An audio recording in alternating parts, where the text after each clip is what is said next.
I never imagined that a simple summer in the countryside would overturn every certainty in my life.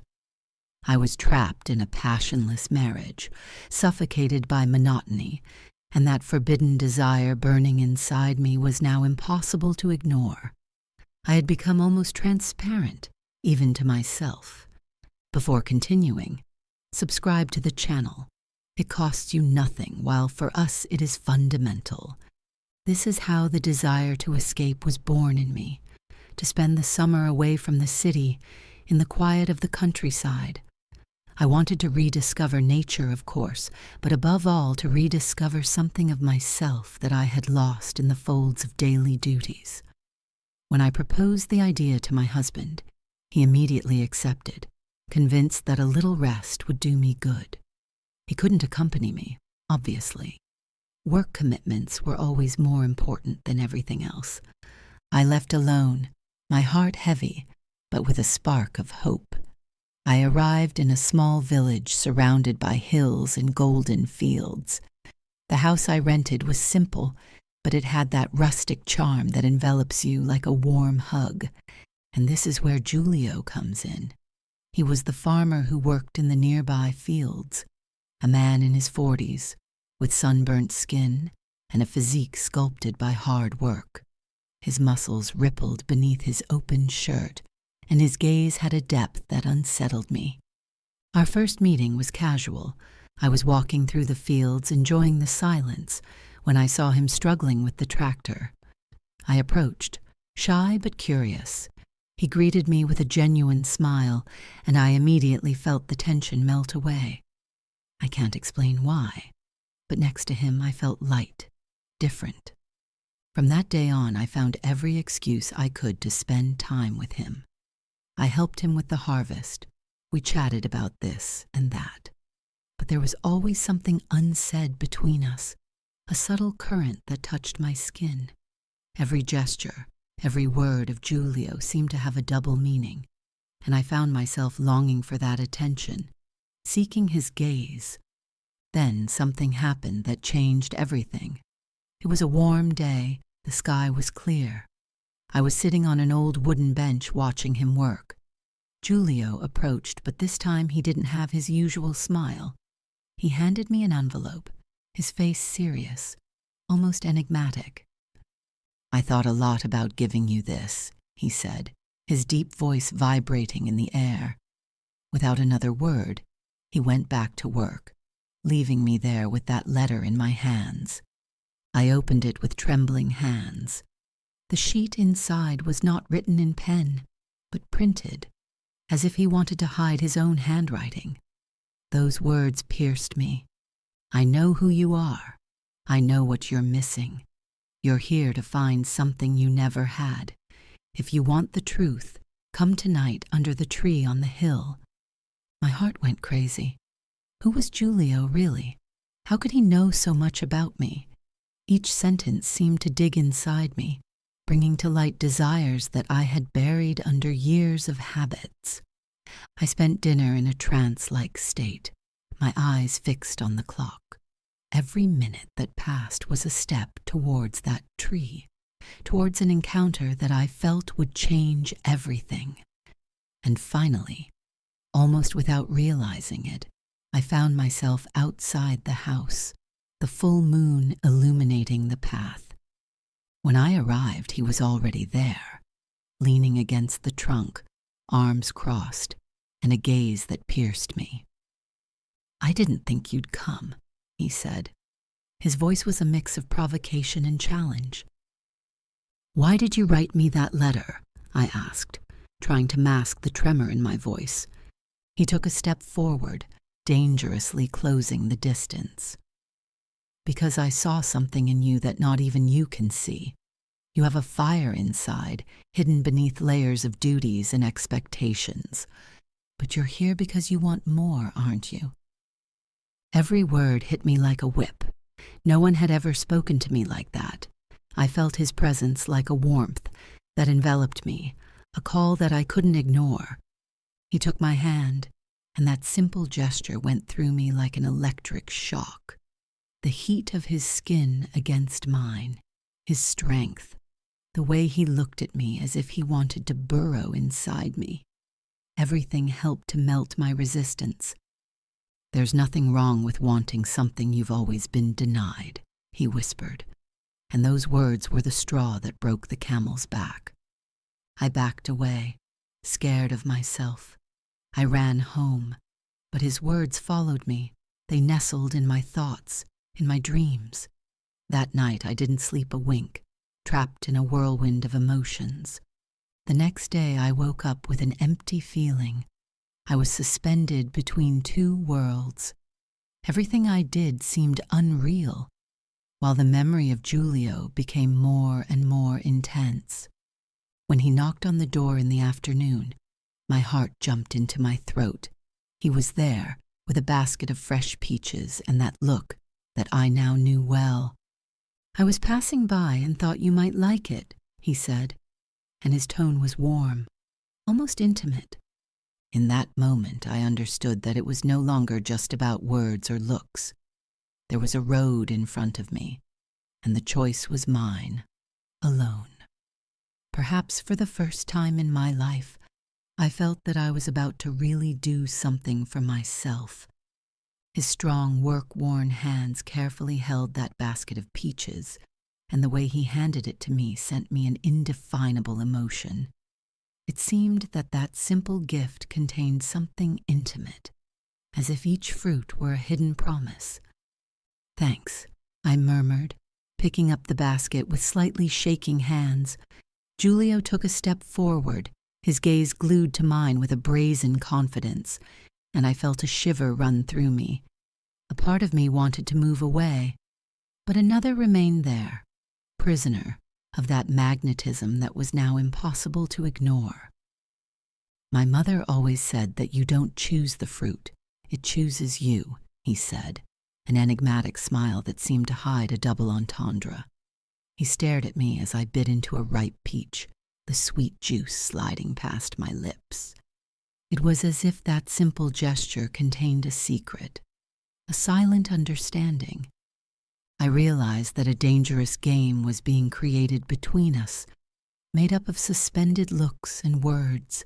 Every meeting with Giulio seemed wrapped in a dense atmosphere, as if every sentence concealed a hidden meaning.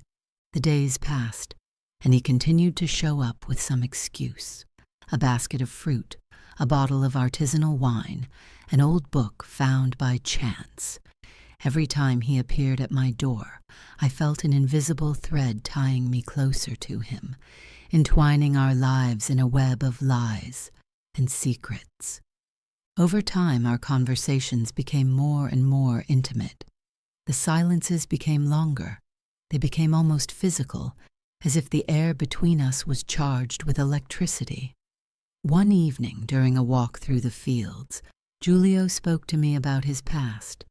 He told me about a betrayal he had suffered years earlier in that very countryside that now surrounded us. I saw a shadow in his eyes, and when he said, "The earth remembers, you know?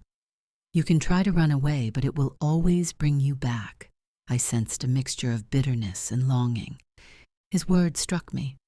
Giulio was not just the farmer with the easy smile, but a man with deep scars. And this dark side, this fragility disguised as strength, only attracted me more. Yet beneath that veiled tenderness, I felt a growing tension. There was something in his gestures, in his silences, that made me understand that Giulio was waiting for something from me. He tested me, trying to find out how far I was willing to go. In the evening, I returned home with my mind in turmoil. Every thought was a tangle, and I felt a dangerous curiosity growing inside me. I was no longer just a woman escaping boredom. I'd become a player in a game with unspoken rules. Giulio continued to look for me, appearing at the most unexpected moments. Every time he knocked on my door, it was as if he read me inside, as if he knew my desires better than I knew them myself. Then, one night, everything changed. I was reading a book, trying to distract myself, when the loud noise at the door made me jump. I looked at the clock. It was late, too late for a casual visit. I opened it, and Giulio was there. The dim light from the porch cast shadows across his face, and his eyes shone with an almost hypnotic intensity. "I came to get you," he said, in a low voice, almost a whisper. He didn't add anything else. Before I could respond, he took my hand and led me outside. We walked through the fields immersed in the silence of the night. The grass touched our legs. The distant chirping of crickets was the only sound. Every step was a piece of the road toward something I felt I wanted but didn't dare imagine. We arrived at a point hidden among the trees. The moon illuminated an open field, like a secret refuge away from everything. "This is my place," he said. "No one can see us here, no one can hear us. It's where I only take those who are ready to discover the truth." His voice was soft but sharp. There was an ambiguity in his words that kept me caught between curiosity and fear. "What truth, Giulio?" I asked, trying to stay calm while my heart was pounding. He moved closer. The distance between us erased in an instant. I felt the heat of his body. The very air seemed to vibrate. "And you? Would you have the courage to discover the truth hidden in such a forbidden encounter? Tell it in the comments." "The truth we all hide," he replied. His fingers touched a lock of my hair, and the touch went through me like a shock. That part of us that we suffocate for fear of what it might reveal. I remained still, riveted to his gaze. It wasn't just physical desire. There was something deeper. I felt as if Giulio was ripping away a layer of my soul, bringing to light a part of me that I had always hidden. Then, with a smile that seemed to know more than I would have liked, he added, "I know you're married." Those words hit me like a cold blow. I had never told him. I had never talked about my past, my previous life, yet he knew everything. "I have never seen your husband," she continued, "but the way you move, your look, they tell more than you think." There was a shadow in his eyes, a mixture of understanding and desire. I felt naked in front of him, exposed in a way I never thought possible. In that moment, I understood that with Giulio, nothing was random.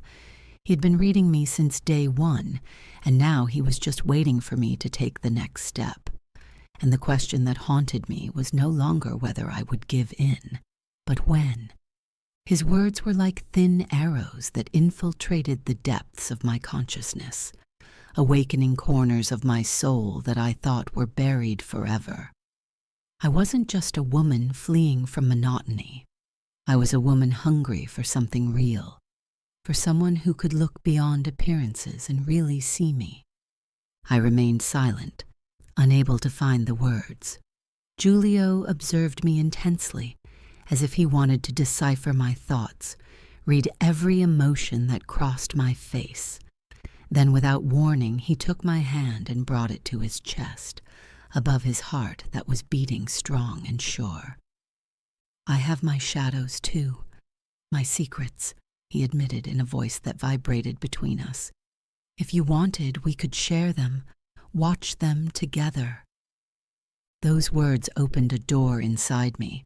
I felt like I was on the doorstep of an unknown world, made up of hidden desires and forbidden passions. Part of me wanted to cross that threshold, but the other hesitated, held back by fear of what I might find. I sighed, trying to calm my heart pounding in my chest, but Giulio didn't move. His hand wrapped around mine gave me a feeling of warmth and protection that I hadn't felt in a long time. It was as if an invisible thread tied us ever closer, dragging us towards a point of no return. There was a question in his gaze that didn't need to be spoken. We were alone, immersed in the silent night, the scent of grass and damp earth enveloping us like a blanket. Every fiber of my being was screaming at me to back away, to stop before it was too late. Yet every second she spent near him fueled a fire that burned too bright to ignore. With a slow, almost hypnotic gesture, Giulio touched my face. His calloused fingers slid across my cheek, and the simple touch made me catch my breath. It was as if it were the first time someone had really touched me, without haste, without expectations. Without thinking, I let go. I closed my eyes, abandoning myself to his closeness. I heard his breathing deepen, and when his lips touched mine, the world around us faded. We remained suspended in an instant that seemed infinite, where there was no hesitation or guilt. Every rational thought dissolved, replaced by an irrepressible passion that manifested itself in every kiss, in every caress, exchanged under the full moon. His strong hands explored my body with unexpected delicacy, and I responded with the same intensity, as if all that desire was trapped inside me, waiting to be released. We lost ourselves in each other, letting the countryside be the silent witness of our intimacy, of our secrets, of the lies that now enveloped us. Every gesture, every whisper seemed to tear away a piece of my old life, dissolving habits and fears. In those moments with Giulio next to me, I finally felt free, viva, like I hadn't been for years.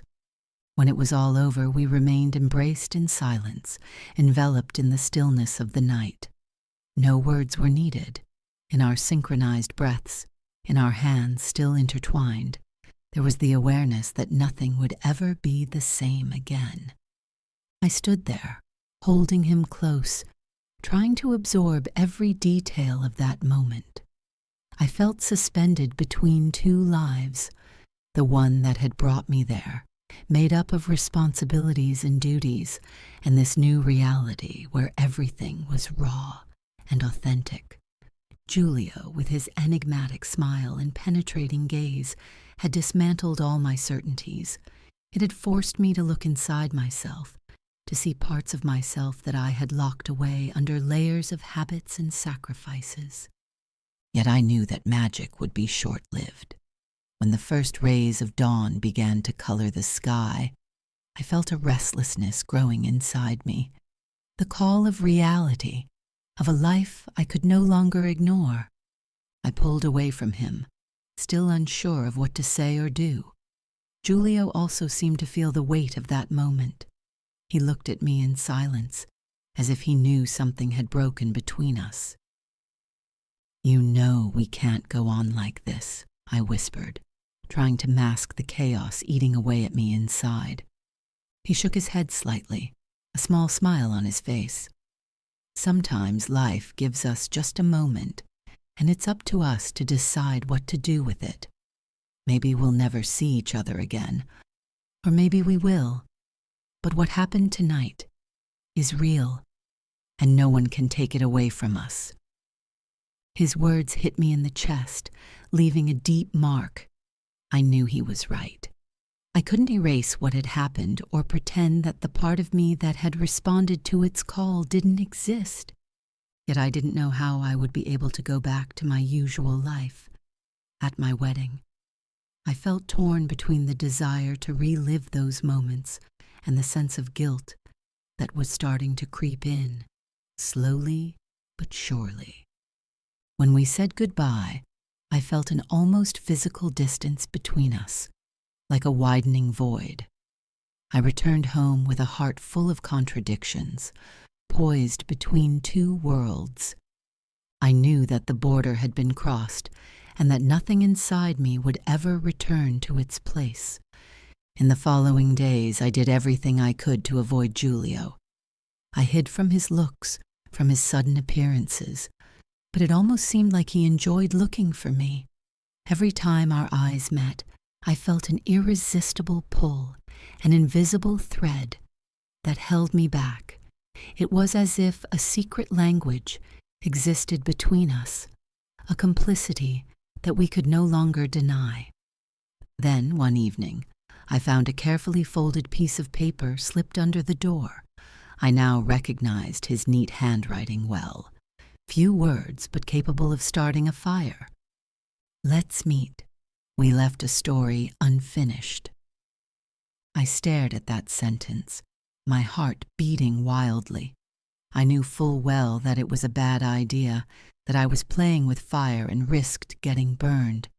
But the attraction for Giulio was too strong. I felt that there was still something to discover, a piece of truth that was escaping me. That night, with the moon as my only guide, I headed towards the meeting place. I knew I was going into something that would mark me, that would remain imprinted in my memory forever. The path up the hill was the same as the first time, but everything looked different. The darkness enveloped the world in a soft embrace, as if reality itself wanted to turn a blind eye to what was about to happen. When I arrived, Giulio was already there. Standing under the tree, the pale moonlight sculpted his face with mysterious shadows. Our eyes met, and in that instant there was no need for words. He took a step towards me, and I walked towards him without hesitation. I let myself be enveloped by his presence, by the warmth of his strong hands that drew me to him. Our bodies joined in a desperate embrace, as if every moment spent apart had only fueled the desire burning between us. His hand slid slowly down my body. Every touch, every caress erased the outside world, leaving us immersed in a bubble where only we existed. I felt his warm breath on my skin, the beat of his heart intertwined with mine. I abandoned myself completely, dropping all defenses. There was no longer room for doubt, nor for feelings of guilt. In that moment, under the starry sky, we were two souls who found each other, without masks anymore. The countryside around us remained silent, as if it respected the sacredness of that meeting. Every movement, every whisper, every breath followed a secret rhythm, a melody that belonged only to us. Giulio enveloped me with his gentle strength, and I completely lost myself in him. Every touch was a spark, every kiss a promise of freedom. We abandoned ourselves to each other without reservation, letting time dissolve. When we finally gave in to that long-held desire, it was like an explosion of emotions. It was as if every kiss, every touch, was an open door to a part of me I didn't know. We stayed in each other's arms, the silence of the night cradling us. No words were needed. Our slow breaths, our bodies still intertwined, told more than we could ever say. With the first light of dawn, reality began to dawn. Giulio remained silent, his arms still around me, while I stared at the horizon, trying to grasp the meaning of everything that had happened. With him I had found a freedom, a depth that I had always thought was inaccessible. But I knew that night would remain a secret, hidden in the heart of the countryside. "You have to go back to your life," Giulio murmured, his voice a mixture of sweetness and melancholy. I turned to him, surprised by the intensity of his gaze. "I can't give you anything else," he added. "What we experienced will remain here, among these fields, a memory that no one will ever be able to take away from us." His words were a surrender, but they had an aching beauty. They brought me back to reality, the one I would have to face. I knew he was right. Even if I would have liked to stay, leaving everything to follow that passion would have been like chasing a dream destined to shatter. Not all stories are made to last. Some are born to be lived intensely and then let go, like fragments of a parallel life. I walked away slowly, savoring every moment of that separation. Every step seemed to tear away a piece of myself. Before disappearing into the trees, I turned around one last time.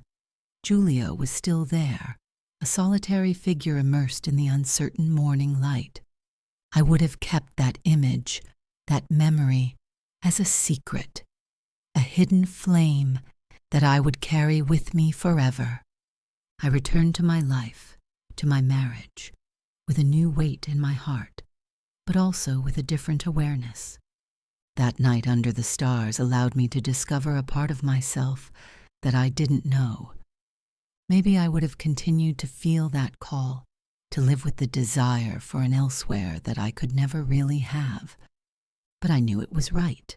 After all, some loves are destined to remain suspended in time, perfect and intact only in memory. And for me, that fragment of passion and freedom would have been eternal, kept in the intimacy of my heart, like a secret that only the countryside would have known.